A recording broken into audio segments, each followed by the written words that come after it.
ETF index mutual funds నేర్చుకుని stock మార్కెట్లో రాణించాలనుకుంటున్నారా? వెంటనే ఈ నెంబర్కి కాల్ చేయండి. నమస్తే రమగారు. నమస్తే జయ. రమగారు, ఏదైనా ఒక చిన్న సిరీస్ స్టార్ట్ చేద్దామండి, ఒక 2-3 ఎపిసోడ్స్ వచ్చేలాగా. ఏం చెప్తారు? కొంచెం కొత్తగా చెప్తాం. ఓకే. ఎప్పుడో జయ చాలా రోజుల క్రితం ఒక ఇంగ్లీష్ సినిమా చూశారు, ఫ్రీకీ ఫ్రైడే. ఫ్రీకీ ఫ్రైడే. ఎవరైనా ఇంట్రెస్ట్ ఉంటే చూడండి. ఈ ఫ్రీకీ ఫ్రైడేలో తల్లి పిల్ల, తల్లి ఇద్దరు పిల్లలు, ఆ అమ్మాయి తండ్రో మరి అతని భర్త తండ్రో నలుగురు కలిసి ఉంటారు. భర్త చనిపోతాడు. ఆ పిల్లకి తల్లికి క్షణం పడదు. పిల్ల భావాలు తల్లికి అర్థం కావు, తల్లి భావాలు పిల్ల అర్థం చేసుకోదు, సహజంగా కదా. అయితే వీళ్ళు ఒక చైనీస్ రెస్టారెంట్కో ఎక్కడికో వెళ్తారు. తల్లి పిల్లకి పడట్లేదని ఆ రెస్టారెంట్ ఒక ముసలావిడ ఒక అమ్మాయి రన్ చేస్తుంటుంది, ఆవిడ తల్లి ఉంటుంది. ఆవిడ ఏం చేస్తుందంటే వీళ్ళకి ఏవో చాక్లెట్లు ఇస్తుంది, దాని మీద స్విచ్ రాస్తుంది. స్విచ్ రాస్తే తల్లి పిల్లగాను పిల్ల తల్లిగాను మారిపోతారు. బాగుంది. తల్లి పిల్లలాగా బిహేవ్ చేస్తుంది, పిల్ల తల్లిలాగా పిల్ల తల్లిలాగా అవుతుంది. కొద్ది రోజులకి వాళ్ళకి అవతల వాళ్ళ కష్టం ఏమిటో తెలుస్తుంది అనమాట. ఓకే. తల్లి పడే ఇబ్బంది, కష్టము, ఆమె యొక్క ఐడియాలజీ పిల్లకి అర్థం అవుతుంది. అలాగే పిల్ల ఎలాంటి ప్రెషర్స్ ఎదుర్కొంటుంది, దానికి ఏం ప్రాబ్లమ్స్ వస్తున్నాయి, అసలు పిల్లల తాలూకు యాక్టివిటీ, ఆ సరదా ఎలా ఉంటుంది, తల్లులు దాన్ని చూసే వస్తారు. మన పిల్లల మనం చిన్నప్పుడు చిన్నగా అవ్వకుండా ఇప్పుడు పెద్ద అయిపోలేదు కదా. మనం చిన్నప్పటి నుంచి ఉండే మనం పెద్ద, కానీ మనం మర్చిపోతాం మన చిన్నతనంలో మనకి ఇలాంటివి ఉన్నాయి, ఇలాంటివి జరిగినాయి, మనం దీన్ని ఎదుర్కొన్నాం, ఈ అనుభవం మనదేనని తల్లులు అనుకోరు. ఒక వయసు వచ్చాక మర్చిపోతారు. అవన్నీ తెలుస్తాయి. చివరికి తల్లికి రెండో పెళ్లి చేసుకుంటూ ఉంటుంది ఆవిడ. ఫారిన్ కంట్రీస్లో సహజమే కదా, ఇప్పుడు మన దగ్గర కూడా అవుతుంది. తల్లి పెళ్లి టైంకి తల్లి పిల్ల మారిపోతారు. మామూలుగా ఎవరి క్యారెక్టర్ వాళ్ళు వచ్చేస్తారు. ఇది కనీసం ఒక 10-14 ఏళ్ల పాత సినిమా అయ్యి ఉంటుంది. నేను చాలా చిన్నప్పుడు ఇలాంటి ఒక కథ చదివాను అని నా ఉద్దేశం. ఓకే. ఎప్పుడో చదివాను ఇలాంటిది, ఒక్క ఎపిసోడ్, ఒక్క సంచికే చదివా. ఎపిసోడ్ అని కూడా ఒక్క సంచికే చదివాను, ఎవరింట్లోనో. దానికోసం బాగా వెతుక్కున్నాను. 1950లో రాయబడింది చందమామలో ఈ కథ. తండ్రి కొడుకులు. ఓకే. Same switch. మీరు కావాలంటే ఫ్రీకీ ఫ్రైడే చూడండి, బాగానే ఉంటుంది సరదాగా. ఆ కథ చెప్దాం. ఇప్పుడు ఇంత ఉపోద్ఘాతం ఎందుకు చెప్పానంటే తప్పకుండా దీంట్లో మనం ఇంకొకటి నేను చెప్పదలుచుకుంది ఏంటంటే, తల్లి పిల్లలు లేదా తండ్రి కొడుకులు ఒకళ్ళనొకళ్ళు అర్థం చేసుకుంటే సమాజం బాగుంటుంది. అవునండి, జీవితాలు బాగుంటాయి. తండ్రులు మనము గడిపి వచ్చిన జీవితమే ఇది, మనకు కూడా ఇలాంటి సంచలనాలు, ఇలాంటి ఇబ్బందులు, ఈ కష్టం, నిష్ఠూరం ఇదన్నీ మనం అనుభవించిందేనని తండ్రులు అర్థం చేసుకుంటే, జ్ఞాపకం చేసుకుంటూ ఉంటే, అప్పుడు పిల్లలకి ఈ టీనేజ్ బాధలు అంత ఎక్కువ ఉండవు. అవునండి, ఎందుకంటే తండ్రి సహకరిస్తాడు కాబట్టి. పైగా మన కాలం నాడు నేను నడిచెళ్ళేవాడిని నా 12 ఏళ్ళప్పుడు అని అనుకోకూడదు. కాలం మారిపోయింది, ఇప్పుడంతా టెక్నాలజీ యుగం. మన చిన్నప్పుడు ఉన్నట్టే ఉండక్కర్లా, ఇప్పుడు రకం మారింది. అంతే కదా కదా. అక్కడి నుంచి పిల్లలు ఇంత కష్టపడతాడు తండ్రి తన కోసం, ఆయన తాలూకు ప్రతి స్వేద బిందువుని నేను వాడుకుంటున్నాను అని పిల్లలకు కూడా అర్థం కావాలి. మనం వాళ్ళని అర్థం చేసుకుంటే వాళ్ళు మనని అర్థం చేసుకుంటారు. అవును రమ్మగారు, అది చెప్పడానికే ఈ కథ. తప్పకుండాను. ఒకప్పుడట వైకుంఠంలో శ్రీ మహావిష్ణువు లక్ష్మీదేవి కబుర్లు చెప్పుకుంటున్నారు. లక్ష్మీదేవి అందట, ఏమండి ఎంతమంది భక్తులు ఉన్నారు మీకు, నిరంతరము ప్రార్థించే వాళ్ళు ఉన్నారు, ఎప్పుడైనా వాళ్ళ కోరికలు తీరుస్తున్నారా అండి మీరు అని అడిగింది. ఈయన అన్నాడు, తీర్చడానికి ఏముంది, తీరుస్తూ ఉంటాం, తీర్చము, ఏదో అడుగుతారు తీరుస్తాం. వాడు అడిగిందల్లా తీర్చేస్తే జీవితం నేల భూమి ఇలా ప్రశాంతంగా వెళ్ళదు. ఒక కోరిక వస్తుంది, అది వెంటనే తీరిపోయింది అనుకో, ఇంకోటి వస్తుంది. అలా సముద్రపు అలలు. అంతేగా. అందుకని వాడికి బాగా అవసరమైంది, వాడికి ఉపయోగపడేదే తీరుస్తాను నేను అంటే ఆవిడకి నచ్చల. కాదండి, పాపం ప్రతివాడికి ఏదో ఒక ఊహ వస్తుంది, వాడి కోరిక తీర్చాలి కదా.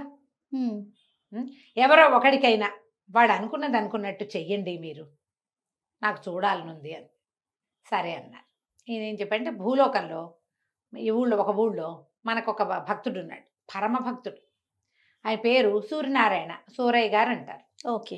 ఈ సూరయ్యకి లేకలేక ఒక కుమారుడో అని అడిగాడు, అడుగుతూనే ఉన్నాడు. ఏం జరుగుతుందో నాకు తెలుసు కుమారుడు కలిగాక.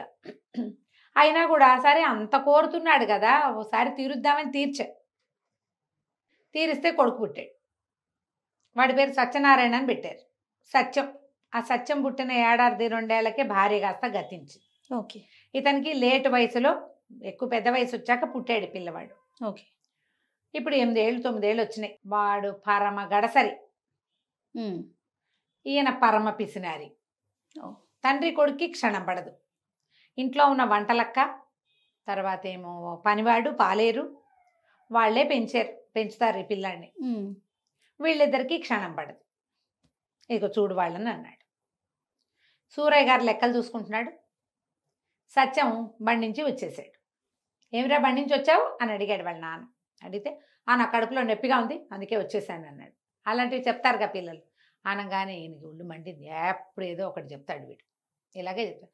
అయితేనేమి మన వంటలక్క ఇవాళ గారెలు ఆవడలు చేసింది, అవి నీకు ప్రాప్తం లేవన్నమాట, పడుకోపోయి లోపల కడుపులో నొప్పి తగ్గేదాకా అని గదిలోకి తోసేసి పిల్లాన్ని పోయి పడుకో గది. వాడు బయటికి రాకుండా గడి పెట్టేశాడు నాన్న. అయ్యో. ఆ గదిలోకి వెళ్ళాడు పిల్లాడు. గది బయట నుంచున్నాడు సూరయ్య గారు. ఆ లెక్కలు తెమలటల్లా. ఆయన అనుకున్నాడు, గోలో ఈ సంసారం ఏమిటో, ఈ పిల్లాడేమిటో, ఈ లెక్కలేమిటో డొక్కలేమిటో. చిన్నప్పుడే హాయిగా ఉన్నాను నేను, ఎంత హాయి. ఈ సత్యంగాడు చూడు ఎప్పుడు కావాలంటే అప్పుడు స్కూల్ మానిబారేసి వచ్చేస్తాడు. స్కూల్కి వెళ్ళాలన్న పాబందీ కూడా లేదు బడికి, పకడ్బందీ ఏం లేదు, వాడు వెళ్ళాల్సిందేనని లేదు. మానేస్తాడు. కడుపులో నొప్పి, కాలు నొప్పి, వేలు నొప్పి, నడు నొప్పి అంటాడు, జలుబు అంటాడు, వెళ్ళనంటాడు, ఏదో మారం చేస్తాడు, లేటుగా లేస్తాడు. హాయిగా స్కూల్ మానేసి ఎగ్గొట్టి కూర్చోవచ్చు. ఈ లెక్కాడొక్క తేలేసరికి దుంప దిగిపోతుంది, బాకీలు రావు బయట నుంచి. చిన్నప్పుడే హాయిగా ఉన్నా అనుకున్నాడు. లోపలున్న సత్యం అనుకుంటున్నాడు, దిక్కుమాలిన బడి, వెధవ బడి, ఎప్పుడు పోవాలి, వెధవ లెక్కలు, వెధవ మాస్టారు, చచ్చిపోతాను పడలేక. నాన్న పని హాయి, ఇంట్లో కూర్చొని హాయిగా లెక్కలు పెట్టుకోవటమేగా. చక్కగా ఇనపెట్టి ఇట్ట తలుపు తీసి అట్టా డబ్బులు తీసుకోవటం, రొంటిని పెట్టుకుని బజార్ వెళ్ళి రావటం, ఎప్పుడు ఏం కావాలంటే అవి తినేయటం. నాకేమో కడుపులో నొప్పి, కడుపులో నొప్పి అని చెప్పపోతే మాస్టర్ పంపడు, కడుపులో నొప్పి అంటే వంటలక్క తిండి పెట్టదు. తిండి ఎక్కువయ్యా కదా కడుపులో నొప్పి వచ్చేది. ఈ పూట లంఘనం చెయ్యని పడుకోబెడతారు. అమాంతం పెద్దనైపోతే నాన్నలాగా ఎంత హాయిగా ఉంటుంది అనుకున్నాడు. లక్ష్మీదేవి విష్ణుమూర్తి చూస్తున్నారు పైనుంచి. ఆవిడంది, ఏమండి పాపం పిల్లాడు కోరుకుంటున్నాడు, తండ్రి కోరుకుంటున్నాడు, వాళ్ళ కోరిక తీర్చండి అనేసరికి సరే చూద్దాం ఏం జరుగుతుందో అని స్విచ్ చేసేసాడు. ఈ తలుపు కొడుతున్నాడు, లోపల మంచం మీద పడుకున్నాడు సత్యం. వాకిట్లో తలుపు కొడుతున్నాడు సూరయ్య గారు. వాడు ఎంతున్నాడు సూరయ్య గారు? 8 ఏళ్ల బొట్టికాయ అయిపోయాడు. మనుషులు మారిపోయారు. శరీరాలు అలాగే ఉండి బుద్ధులు మారటం కాదు, మనుషులే మారిపోతారా? సూరయ్య గారు ఉన్నాడు కానీ ఆయన 8 ఏళ్ల పిల్లాడుగానే ఉన్నాడు. ఆయనకి లెక్కలు డొక్కలే ఉన్నాయి బ్రెయిన్ లో. ఓకే. నేను చిన్నపిల్లాడిని అయ్యానని అనుకోలేదు. బయట కిందకి నడిచొచ్చాడు. నడిచొచ్చి ఒక 4 అడుగులు వేసాడు. ఆయనకి బజార్లో పని ఉంది. ఓకే. ముందు ఈ వచ్చే లోపల ఏం చేశాడు, గడి పెట్టాడు కదా, మెట్లు దిగాడు. వంటలక్కకి నేను బయటికి వెళ్తున్నా అని కేకేస్తే వంటలక్క వచ్చేసరికి బయటికి వెళ్ళిపోయాడు. వంట ఆవిడ, ఇదేమిటి పిల్లాడిని లోపల పెట్టి గడి పెట్టాం, ఎక్కడికో పోతున్నాను అంటున్నాడు, ఆయన ఏం చేస్తున్నాడు పెద్ద మనిషి అని అనుకుని పైకి వెళ్ళి చూస్తే పిల్లాడు గడి పెట్టేవాడు. ఏమిటి నాకు అట్ట వినపడింది, సత్యం కాదా అనుకుంది. సత్యం కాదు, ఇక్కడ చెప్పింది ఎవరు? సూరయ్య గారే చెప్పాడు, సత్యం గొంతది. అదేలే. బయటికి వెళ్ళాడు. బయటికి వెళ్ళేసరికల్లా వంటలక్కగా ఒక లిస్టు చెప్పింది, సరుకులు కావాలి. సరే వెళ్ళాడు. వెళ్తే పచారీ కొట్టు దగ్గర నుంచున్నాడు భూషయ్య గారు. పచారీ కొట్టు. ఏమాయి భూషయ్య ఎట్టా ఉన్నావు అనగానే భూషయ్య గారు తలకాయ ఎత్తి చూశాడు, కళ్ళెగరేశాడు. ఆయన కళ్ళెగరేసింది ఎందుకు? 8 ఏళ్ల పిల్లాడు ఏమాయి భూషయ్య అంటే కళ్ళెగరేయరు. ఇంట్లోకి సరుకులు కావాలోయ్, ఒక అరబస్తా బియ్యము అని కందిపప్పు, పంచదార, ఉప్పు, చింతపండు 5 చెప్పాడు. ఆ భూషయ్యకి నవ్వొచ్చింది. కాకేమి అట్టాగే డబ్బులేయి అన్నాడు. పిల్లాడితోటి డబ్బులా అని జేబు తడుకున్నాడు. జేబు తడుకుంటే ఆ జేబు నేను నిక్కర్ జేబులో చేయి పెట్టానని తెలియలే, అప్పటికి ఇంకా తట్టలేదు. జేబులో చేయి పెడితే చేయి తీస్తే ఒక ఇంత పెన్సిలు, ఓ ఇంత దారపు ఉండా, అక్కడి నుంచి తుమ్మ జిగురుతో ఏమిటో ఉంది అందులో. తుమ్మ జిగురు జిగురులు అప్పటి కాలంలో ఏం చేసేవాళ్ళు, చెట్టు నుంచి పిక్కునేవాళ్ళం. దానికి ఒక పుల్ల ఇట్ట పెట్టుంది, దానికి తుమ్మ జిగురుంది. ఇవేమిటి ఇవెట్టా వచ్చినాయి నా జేబులోకి? పెన్సిల్ ఇటా వస్తుంది, ఇంతే పెన్సిల్. అక్కడి నుంచి ఎరైజర్లు, పాత రోజుల్లో రబ్బర్లు, టంగు, రాయి ముక్కలల్లే ఉండేవి. ఒక ఎరైజర్ కూడా బయటకు వచ్చింది. రెండో జేబు తడుకున్నాడు, 3 గోళీకాయలు ఉన్నాయి. ఇవేమిటి ఇవి ఉన్నాయి? అర్థం కాలేదు. ఇప్పుడు సరుకులకి డబ్బేయమంటున్నాడు భూషయ్య. కొంటెగా చూస్తున్నాడు తనకేసి. ఇటు వీడు అదోలా చూస్తున్నాడు నాకేసి. రోడ్డు మీద నడవటం మొదలుపెట్టాడు. చచ్చేలా ఆకలిస్తుంది ఆయనకి. ఇదేంటి ఇంత ఆకలిస్తుంది? నేను గారెలు ఆవడలు తిన్నాను కదా, వంట చేసేసింది కదా ఆవిడే. మధ్యాహ్నం వంట అయిపోయింది, మధ్యాహ్నం భోజనం చేసి గారె ఆవిడ కూడా తిన్నాడు. ఓకే. పీకల మొయ్య తింటే నాకు చచ్చేలా ఆకలిస్తుంది ఏమిటి? చూస్తే బజార్ కనపడుతోంది, ఒక హోటల్ లాంటిది, మిఠాయి దుకాణం కనపడుతోంది, పూరీలు జిలేబీలు అవి కనపడతాయి. డబ్బులేవి మన దగ్గర ఏమున్నాయి? ఓ పెన్సిల్ ముక్క, ఒక రబ్బరు, ఇవి ఉన్నాయి. డబ్బులు లేవు. ఈ లోపల ఒక పిల్లాడు ఒకడు కనపడ్డాడు. వాడు ఇలా వచ్చి నెత్తి మీద టెబేల్మని కొట్టాడు ఒక దెబ్బ. ఏరో ఎగ్గొట్టేవే బడి అన్నాడు. అనగానే గొడ్డు మండిపోయింది. వెదవా వీడెవడో నన్ను నెత్తి మీద కొడతాడా? వాడు చూస్తే ఇంత కొంటె మొహం వేసుకుని 7-8 ఏళ్ల బొట్టికాయ. వీడు నన్ను కొట్టడం ఏమిటి? వీడు నన్ను ఎందుకు కొడుతున్నాడు? అర్థం కాలేదు. పళ్ళు రాలగొట్టేస్తాను, ఏంటి పిచ్చి వేషాలు ఇస్తున్నావా, ఏంటి చేయలేపుతున్నావు అని గట్టిగా అన్నాడు. అనగానే ఆ కుర్రాడు తెల్లబోయాడు. అవతలవాడు తెల్లబోయి, అబ్బా నీకు మాటలు వచ్చినాయిరా, పంతులతో చెప్తా ఉండు నీ సంగతి అన్నాడు. బడెగ్గొట్టి రోడ్ల మీద తిరుగుతున్నావు, కడుపులో నొప్పి అని చెప్పి ఇంటికి వచ్చేసి రోడ్ల మీద తిరుగుతున్నావా, నేను పంతులతో చెప్తా, పైగా నీకు ఇంత కొవ్వా, పళ్ళు నూరుతావుగా నన్ను చూసి అని వాడు వెళ్ళిపోయాడు. ఓకే. వాడి మాటలేమిటో వీడికి అర్థం కాలేదు. ఏమిటి నేను బడెగ్గొట్టడం ఏమిటి, ఏమంటున్నాడు వీడు? తన ఆకారం గురించి తనకు దాకా తెలియలే. 1-2 అడుగులు ముందుకేసాడు. వేసేసరికి ఈ స్వీట్ షాప్ ఉందిగా, వాళ్ళ దగ్గర మిఠాయి దుకాణాలకి బయట అద్దాలు ఉంటాయి. ఆ అద్దంలో కనపడ్డాడు. ఎవరు కనిపించారు? ఈయనకి కొడుకు కనపడ్డాడు.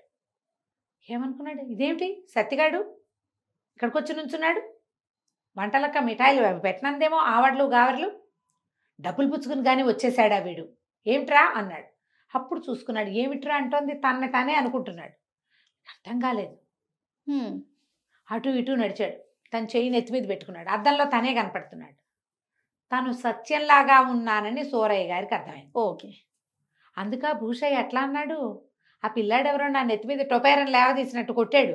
ఎందుకు కొట్టాడు వాడు? తన ఫ్రెండ్ అనుకుని. అర్థమైంది. ఏంటి నేను ఇట్లా సత్తిగడ్లా ఎలా మారిపోయాను? అర్థం కాలేదు. కడుపులో కర్ర కర్ర కర్ర కర్రలాడిపోతోంది ఆకలి. ఏం చెయ్యాలో తెలీదు. ఇక డబ్బులేమో లేవు. సరే ఇంటికి వెళ్ళిపోదాం అనుకున్నాడు. నడుస్తుంటే గాల్లో తేలుతున్నట్టు పడుతున్నాయి. సూరయ్య గారు 50 ఏళ్లవాడు. ఆయనకి లేటుగా కదా పిల్లాడు పుట్టింది. చిన్న బొజ్జ, బట్టతల, కళ్ళజోడు, స్థూలకాయం. నడవలేనివాడు, అరుగుదల లేదు, బాగా గబగబా నడవలేడు. ఇప్పుడు 8 ఏళ్ల పిల్లాడు ఎట్టంటే గాల్లో తేలుతున్నట్టు పడవు, ఆయనకి నడుస్తుంటే గాల్లో తేలిపోతున్నట్టు తూనీగలా. ఇందాకంతా ఫీల్ అవ్వలా, ఇప్పుడు సత్యాన్ని తెలియలా. ఇప్పుడు కరెక్ట్గా అర్థమైంది. నడిచొస్తుంటే ఇంటి సందు మొగదల్లో తన పాత స్నేహితుడు కనపడ్డాడు. సత్యంగా మారిపోయానని మర్చిపోయాడు. మార్చిపోయి, ఏరోయ్ సుందరం ఎలా ఉన్నావు అని అన్నాడు. ఆనంగానే ఆ సుందరం గారు కళ్ళు రూతూ, ఏమిట్రా కొవ్వెక్కిందా వెదవా, పెద్ద చిన్న లేదు, మీ నాన్నకి చెప్పి తాట ఒలిపిస్తానన్నాడు. అప్పుడు గుర్తొచ్చింది, నేను సత్యంగా మారిపోయాను. తాట ఒలిపించుకోవడం ఎవరికి ఇష్టమో. సరే పరిగెత్తుకుంటూ వచ్చేసాడు. ఇప్పుడు లోపలికి వచ్చాక డౌట్, ఏమిటి ఏం చెయ్యాలి? ఇప్పుడు తను పరిగెత్తుకుంటూ వెళ్తే ఎట్లా, ఏం చెయ్యాలో తెలియటల్లా. ఈ లోపల గదిలో ఉన్నాడు కదా కొడుకు, పిల్లవాడు. వాడు ఒళ్ళు సాగదీసుకుని పడుకుందాం అనుకున్నాడు. సాగదీస్తే సాగదే ఒళ్ళు.